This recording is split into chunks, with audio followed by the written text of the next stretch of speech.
एक सिंध जवा, एक सकाफत जवा, नारो सदा जिए सिंध जवा, जिए सिंध जवा। नाज़रीन, अवामी न्यूज़ में ख़बरनि जो सिलसिलो जारी है। हिन वक्त असीं तव्हांखे खिप्रो में ख़बर ॾींदा हलूं त खिप्रो में अवामी न्यूज़ जे ॾिनल क़ौमी काज खे समूरी सिंध में भरपूर मोट मिली रही है। अवामी न्यूज़ जे सरवाण अब्दुल रज़ाक राजपूत खे जस पेश करण जो सिलसिलो जारी है, जंहिं सिंध जी सकाफ़त खे झंग में उजागर कयो आहे। खिप्रो जे प्राइवेट स्कूलनि जे उस्तादनि अवामी न्यूज़ जी ऑफिस में सजायल सकाफ़ती स्टूडियो जो दौरो कयो ऐं वचन वरजायो त 5 डिसंबर क़ौमी काज अवामी न्यूज़ सां गॾु मल्हायो वेंदो। ॾिसो, अॼुकल्ह ॿार जेके आहिनि असांजा, उन्हनि खे सकाफ़त जी एतिरी ख़बर कोन्हे का जेतिरी हुजणु खपे।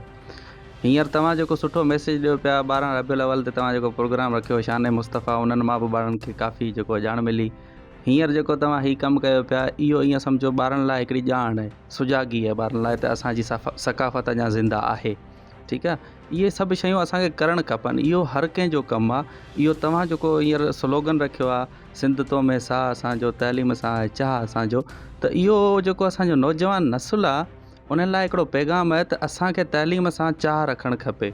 जेकॾहिं तइलीम सां असांजो चाह हूंदो त हीअ सिंध संवारजी वेंदी हली। सिंध खे संवारणो आहे त तइलीम लाज़मी आहे। असां वटि तइलीम ॾिसो, जेके असांजा एरियाज़ आहिनि उनमें ॾाढी घटि आहे हीअं तइलीम। पोइ इहो तइलीम लाइ जेको आहे असां सभिनीनि खे गॾिजी कमु करिणो पवंदो। तइलीम जो असांखे मैसेज ॾियणो पवंदो, सकाफ़ती ॾिणनि ते, ॿियनि ॾिणनि ते तइलीम खे उजागर करिणो पवंदो। असांजी जेका लोकल एरियाज़ आहिनि, जेके अंदरूनी एरियाज़ आहिनि, असांजा ॿाराड़ी साइड आहे, उते तइलीम ॾाढी घटि आहे।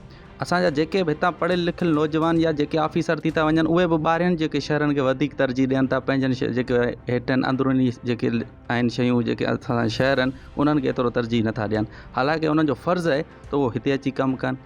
हिते असांखे अहिड़ा प्रोग्राम रखाइणा आहिनि। हर जेको असांजो ॾियारो अचे थो, उन में असांजो तइलीम जो कुझु न कुझु जेको आहे इन्वॉल्वमेंट लाज़मी आहे। जीअं तव्हां जेके प्रोग्राम ॾिसो था, उन में का न का हिकिड़ी इस्लामी ॼाण हुजे थी, का न का सकाफ़ती ॼाण हुजे थी। मूंखे हिते ॾाढो अची ख़ुशी बि महसूसु थिए त तव्हां जेको आहे हींअर सकाफ़ती ॾियारे ते ॾाढी सजावट कई आहे तव्हांजी ऑफिस जी। हिते मूं तक़रीबन हर सकाफ़त जी शइ ॾिठी आहे, त माशाल्लाह तव्हांजो हिकिड़ो बहितरीनु कमु आहे। ऐं इन कम खे तव्हांखे दाद ॾींदुसि ऐं इंशाल्लाह मुंहिंजी उमेदु आहे त तव्हां इहो अॻिते कमु जेको आहे कंटिन्यू कंदा ऐं कंदा रहंदा। ऐं मूंखे ॾाढी ख़ुशी थींदी फ्यूचर में बि तव्हां जेकॾहिं अहिड़ा कमु कंदा। ऐं मुंहिंजी इहा तव्हां में उमेदु बि आहे ऐं मुंहिंजी दुआ बि आहे, तव्हां इंशाल्लाह मिशन में कामयाबु थींदो। ऐं ॾिसो, अवामी न्यूज़ जेको खिप्रो जो सथ आहे, असीं सभिनी खे मुबारकबाद पेश कंदासूं जंहिं इहा अहिड़ी सुठी कावश कई आहे। अवामी न्यूज़ जेको खिप्रो जो सथ आहे, त खिप्रो में जेके बि मैटर थींदा आहिनि उन ते सुठी कवरेज ॾींदो आहे। ऐं नौजवान नसुल असांजा उनखे फॉलो बि कंदा आहिनि, त उनमें नॉलेजेबल जेके बि मैटर हूंदा आहिनि उहे क्लियर थी वेंदा आहिनि। सो जेको इहा असांजो स्लोगन आहे, कल्चर डे जे हवाले सां सकाफ़ती ॾियारो मल्हाए रहिया आहियो, इहो असांजे नौजवान नसुल में उत्साह पैदा कंदो। सो इहो तमामु बहितरीनु कावश आहे अवांजी। इहो प्रोमोट करे थी असांजे इलाइक़े खे, असांजी सकाफ़त खे।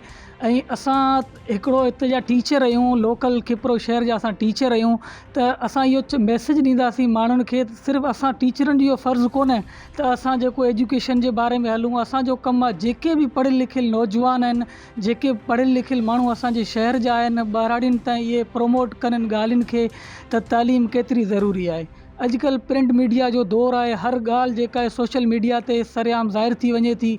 सो जेके बि असांजा हिते सुठी लेवल रखंदड़, सुठी सोच वारा माण्हू आहिनि, असां उन्हनि खे हिन चैनल जे ज़रिए मैसेज ॾींदासीं त उहे जेके तालीम पिराइण खां पोइ पंहिंजे ॿारनि खे ॿाहिरि मोकिलीनि था तइलीम हासिलु करण लाइ जॉब जे हवाले सां, त असांजो संदो हिकिड़ो शहर आहे, सुठो प्लेटफॉर्म आहे, हिते अची उहे कमु कनि त असांजे जेके पुठिते पहले इलाइक़ा आहिनि उन्हनि जा माण्हू उन में फ़ाइदो हासिलु कनि। अवामी न्यूज़ चैनल ते जॾहिं आयासीं, सुठो कल्चर जे हवाले सां मेंटेन थियल बहितरीनु हिकिड़ो प्रोग्राम जगह डिसाइड करे रखी आहे, बहितरीनु हिननि जो मरकज़ आहे।